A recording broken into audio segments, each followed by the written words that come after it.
Today on ReEngaged with George and Cheri. Wanna show you how I'm nothing. Right. So our very first fight, I never forget it. We had just got married, maybe been married a couple weeks, and we were going to my mama and daddy's house because we were broke then and we couldn't afford to eat. So we would go to my mama and daddy's house for dinner. But we did have a washer and dryer in our apartment. We did have that, right? did. We made sure we had a washer and dryer. Right. But we had no money for food, but we had a washer and we had a washer and dryer. And I was getting ready to wash clothes. She was gonna wash clothes, and the issue was, for me, I didn't want her washing her clothes with my clothes and my clothes with her clothes. Because to me, that was wrong. And I didn't want to know her like that, and I didn't want her to know me like that. Straight to like you did it, yeah.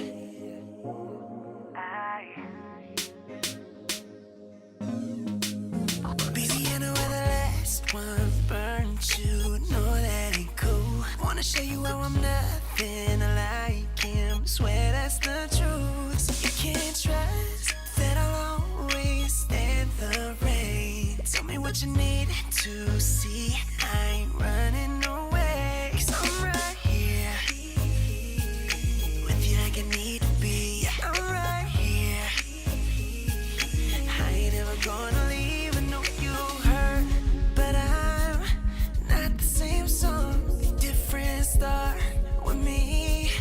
That's where you belong, girl. I got that brand new. Welcome to ReEngaged with George and Cheri.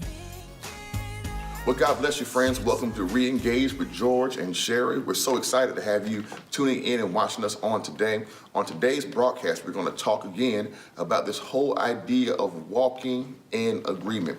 We told you on last week that we believe one of the secret sauces to our marriage that we stumbled upon is this idea that we have to come in agreement, that we have to walk together in agreement. The scripture that we use sort of as a foundation is Amos 3:3. That gives us a wonderful image, this idea of how can two walk together unless they be in agreement. But if you really think about it throughout the whole biblical text, it's often talking about the power of agreement. Early in Genesis, it talks about leaving and becoming one flesh, the husband and the wife. Also in Genesis, the story of the Tower of Babel and how the people came together and they had in their mind a singular focus of building a tower to heaven. And God even said, we got to come and confuse their language. We have to make some disagreement because whatever they put their mind to, they will be able to accomplish it. Over and over again in the Bible talks about the power of agreement. We're going to use this imagery of Amos chapter 3, verse 3, that says, how can two walk together in agreement, sort of as the basis and the foundation for our study on today. Well, last week we talked about what is sort of the process of journeying together. Right. Well, to journey together, you have to first agree upon the Genesis, where you started. the origin, where you Right. started. Where you're beginning. This is where we are. You have to agree upon the destination. That's the vision Where you're going. for the marriage. And then you have to agree on what? On the re-engagement Right. act. You have to, Continuously coming together. right. Always coming together along the journey, making sure that each party is okay. That's the re-engagement aspect of the journey. And if you do those things, we believe that you'll have great success in your marriage. You agree upon your origin, where you start, where are we right now? What are we bringing to the marriage? Right. We have a humorous story in this regard about our marriage when we first got married.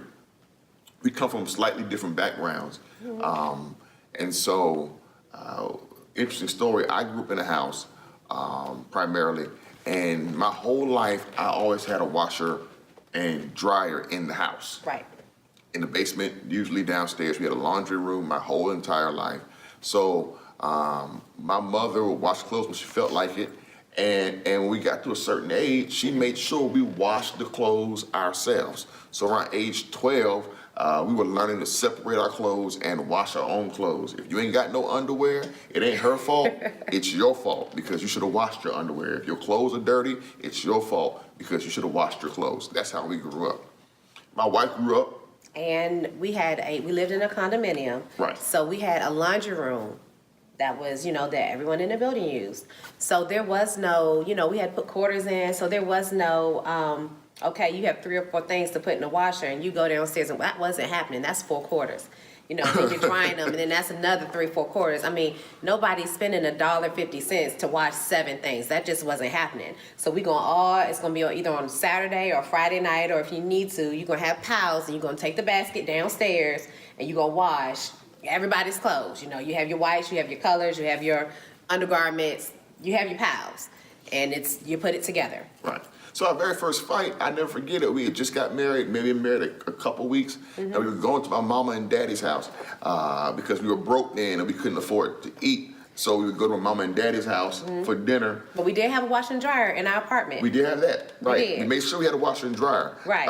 But we had no money for food. But we had a washer and dryer. And I was getting ready to wash clothes. She was gonna wash clothes, and the issue was for me, I didn't want her washing her clothes with my clothes and my clothes with her clothes, because to me that was wrong, and I didn't want to know her like that, and I didn't want her to know me like that.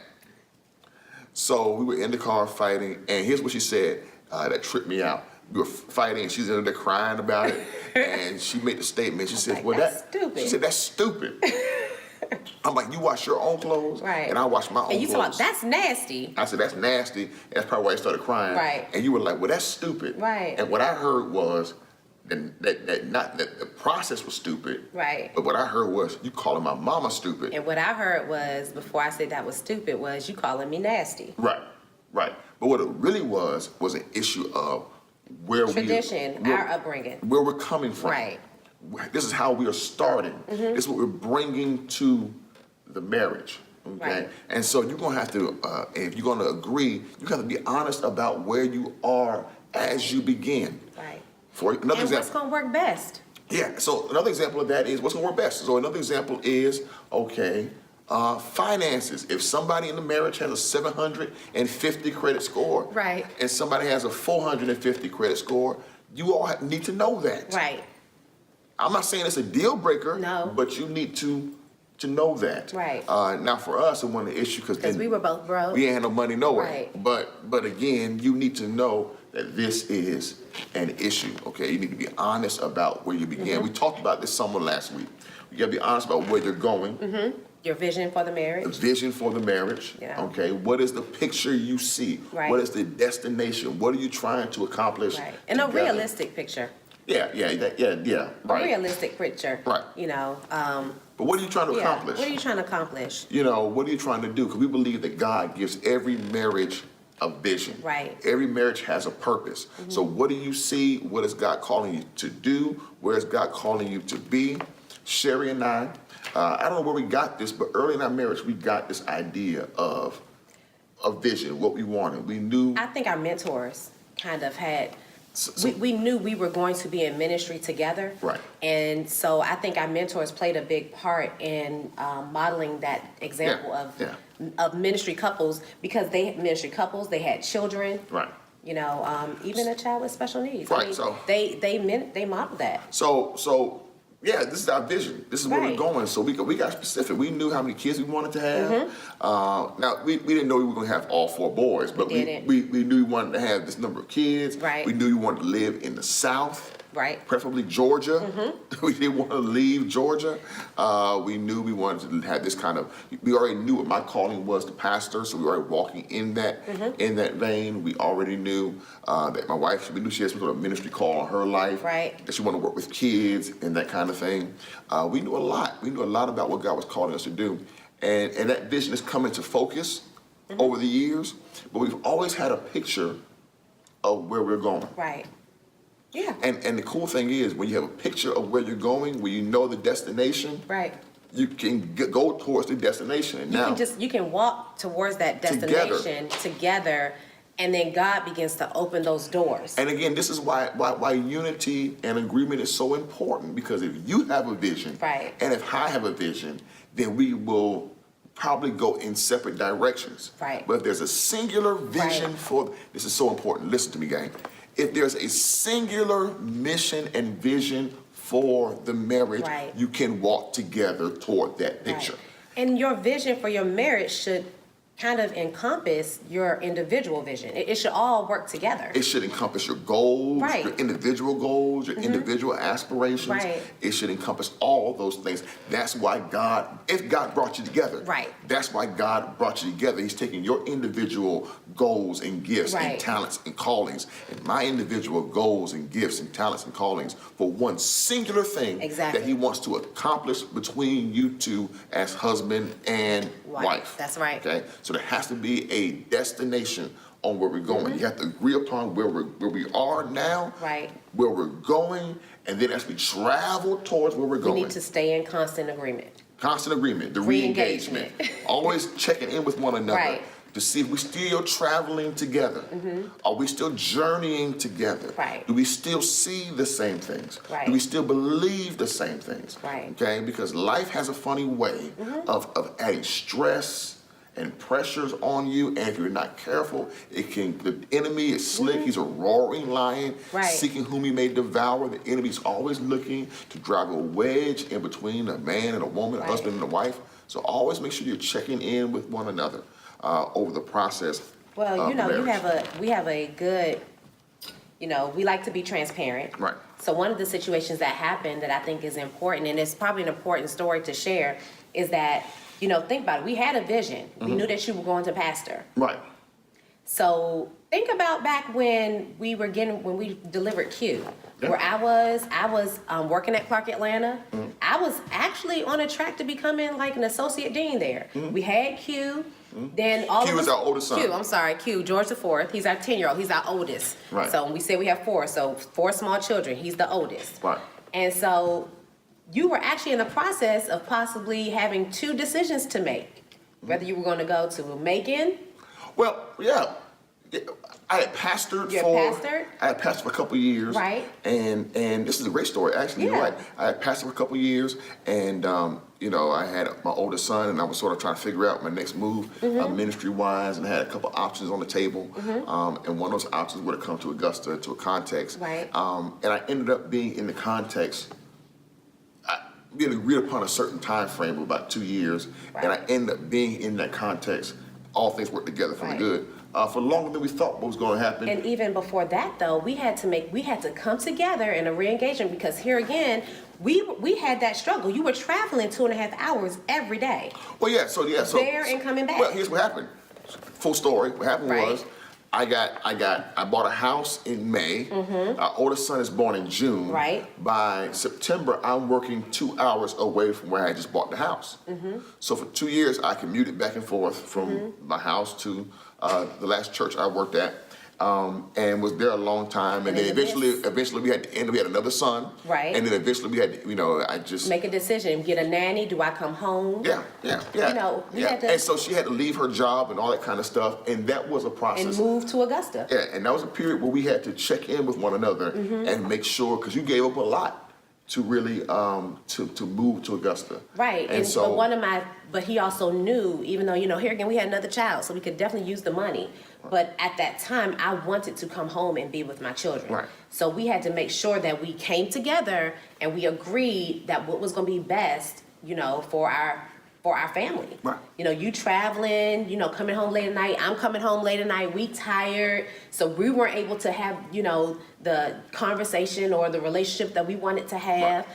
And we had to say, this is not, we had to be realistic and say, this is not good. this is us checking in with one another. Right, this is checking in. This is not good. So how can we get I'm back? tired, I'm tired. yeah. How can we get back in agreement? Right. So we had to do that. That was a pivotal time in our marriage, and we made the right decision. But the reason we made the right decision was because we were intentional about checking in. Right. And as we journey toward where God's taking us, making sure that we're okay. And if we're not okay, let's fix whatever needs fixing Right. to make sure that we are okay. So that's sort of the general process. We talked some about that. We put a little more meat on those bones today. Again, agreement is the most important thing. You gotta make sure that you are in agreement. Right. And there are some key agreements that we believe Right. are important that every marriage has to focus on. These are some key agreements that every marriage has to focus on. I've been talking about agreement. So the first key agreement for every marriage is, number one, you have to agree to agree. Agree to agree. we first got married, what we discovered was a lot of the senior older couples would come and want to offer us advice on marriage. Thank you so much for the advice. What we often heard was Marriage about compromise. Compromise is the key to marriage. And we're not coming against that wisdom. We're not saying that that's bad wisdom at all. If you've been married 70 years or 50 years and compromise worked for you, we're not saying that's bad. For us, we've discovered down through the years that compromise in its essence means that you have to give up something. Right. And I have to give up something. That you have to lose something. Right. And I have to lose something in order for us to Right. go forward. Or just one person has to lose something. Or just one person has to lose something. Right. And that creates an environment for the possibility of resentment and hard feelings. Right. Here's what you're doing. You're agreeing. That's another thing they would say. You're agreeing to disagree. Which means you're suppressing something. Right. And if you do that enough, It'll explode. that can create something. And so, we're like, no, something, and so what we came to over the years, and it wasn't immediate, but we came to over the years was this idea that we're going to agree to agree. Right. Ain't nobody losing nothing. All we do is win over here in the Miller household. All we do is win. That we're going to win, that we're going to come together and figure out what works best for us. Right. Both parties. Yeah. And so I think that thing has blessed us down. Because, Cheri and I, here's the thing. We've been married now 13 years. We've been married together 15 years. And we very rarely argue. Right. Because in our minds, I think we say, you know what, okay. Now we don't get angry or don't have disagreements. Right. But we don't argue because we're like, okay, we're not going to sit here and we'll talk about this in a minute. We're not going to be fighting now. We're not just going to fight back and forth. Right. So let's hurry up and let's come to a place where, okay, we can agree on this thing. Right. We can be in the same place Right. on this thing. So we got to agree to agree, not concede. Okay, that's concession. One person gives up, that's a concession. Not concede, not compromise, but to agree. And this decision takes intentional work on the part of both spouses. That's right. But this idea that we're going to agree steers the couple in the right direction. Yeah. So our goal is not for me to win the argument.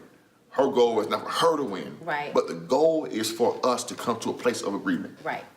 That's always our goal. Exactly. We don't want our kids to see us fussing and fighting with each other. Our goal is as a couple, married couple, is to arrive quickly at a place of agreement. And when you have that as your primary goal, it gets you past a lot of that other stuff. I'm trying to win my argument, and she's trying to win her argument. What's best for the marriage? The marriage. Okay. Agree to agree. First key agreement in the marriage. Another great key agreement in the marriage, we think, is this idea and this resolution that divorce is not an option. It's not an option. It tripped me out. It trips me out. It really does. Because I'm noticing that people will come to a marriage with divorce as an option. Like in their mind. If it doesn't work out, yes, we love each other, but if it doesn't work out, we'll just get a divorce. Right. Just get divorced. Yeah. And marriage, by definition, precludes the option of divorce, right? That's what the vows to love, honor, and cherish in sickness and in health. That means in good times and in bad. Right. As long as you both shall live. It precludes the idea of divorce. Now, I'm not saying that there's never a situation, you're not saying? No. Well, there's never a situation where there is not divorce. I mean, if someone is abusing you, Right. physically, mentally, emotionally, you do not have to stay in a marriage where you are being abused. Right. Not at all. Not at all. By all means. As a matter of fact, get away. If someone is abusing you physically, emotionally, psychologically, get away. Right. Okay. If you've been abandoned. You've been abandoned. If someone has left, walked away. Right. Go. Don't stay in a marriage where you've been abandoned. Don't stick there. Go ahead and leave. Okay. It's spiritual abandonment or emotional abandonment. Make sure you don't stay. Leave. Abuse, abandonment, addiction. You're not required to stay in a marriage where there is addiction, okay? Either addiction to drugs or alcohol or anything like that. And then the last one is Adultery. Adultery. Right. Okay? So that's physical adultery, okay, emotional adultery. Our mentors, the Alvarados, call them the 4 A's. Right. Okay, we didn't come up with this. They came up with this. Right, we stole it. We stole it from them.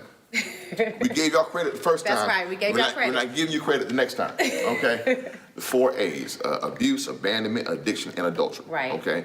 But beyond that, any marriage can get beyond those 4 things. Right, it's possible. It's possible. It's possible. It takes work, but any marriage can get beyond those 4 things, but there has to be agreement. the agreement that divorce for us Right. is not an option. Right. Don't go in it saying, okay, here's how we're gonna get out of it. Right. Okay? What's the next agreement? That you have to agree to be honest. That means that be honest with yourselves. Right. Be honest with each other. You have to be honest. You have Tell the to truth. agree to be honest, because here's the reality: it's gonna come out anyway. And you can't come to agreement without honesty. Right. If something hurts you, be honest about it. Right. If you're uncomfortable with something, be honest about it. Right. You have to agree to be honest.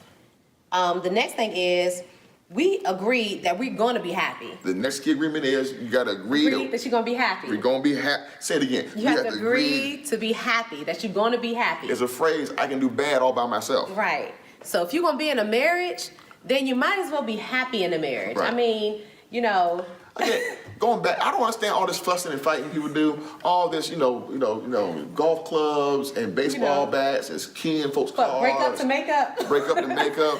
That's all we do. First you love me, then you hate me. That's a game for fools, right? Y'all know that song, don't you? Yeah.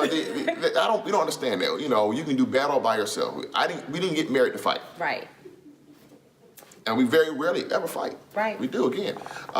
Because again, we hardly ever fight. Because again, or disagree, because again, you can do that alone. Right. That's right. And if you agree to agree, right, then you'll quickly get past that place of contention, right, and strife, and you come to a place where you are in agreement. Right. Okay? Next, agree on a vision for your marriage. We've said that. We talked about that already. But agree on the vision. Where are you going? Right. Where are you going? We already know that when what we call it, a highlight by twilight. Yeah. We already agree. So this is one of right, vision. So we can give you one of our vision goals for our marriage. When we're old and gray, and he's retired from pastoring. Late 60s, 70s. Here's what we're gonna do. I want an RV. We want an RV camper. That's nice, right. big, huge. Huge. Can I say tricked out?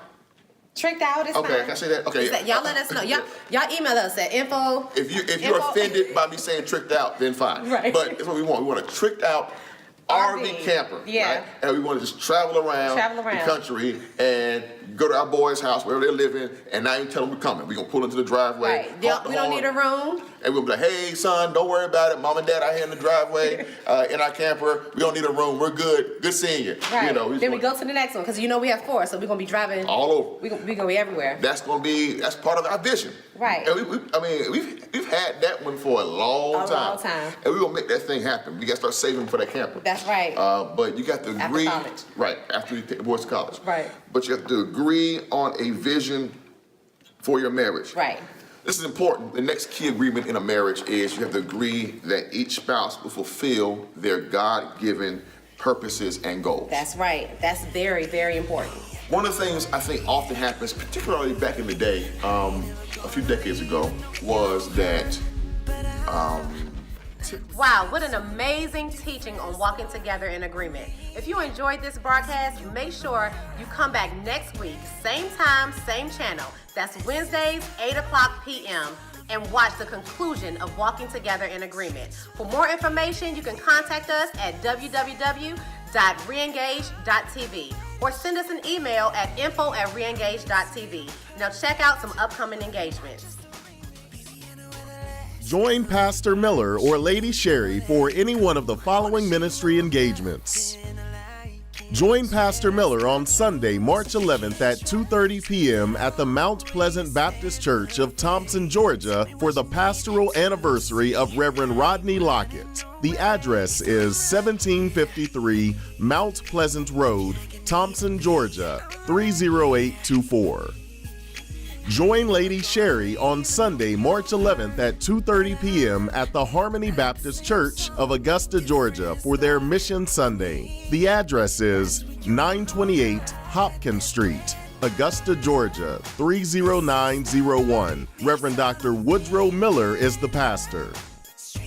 Join Pastor Miller on Wednesday, March 14th at 7 p.m. for the pre-anniversary service for Unity Missionary Baptist Church, located at 1829 Tailfair Street, Augusta, Georgia, 30904. Reverend Anthony Walker is the pastor.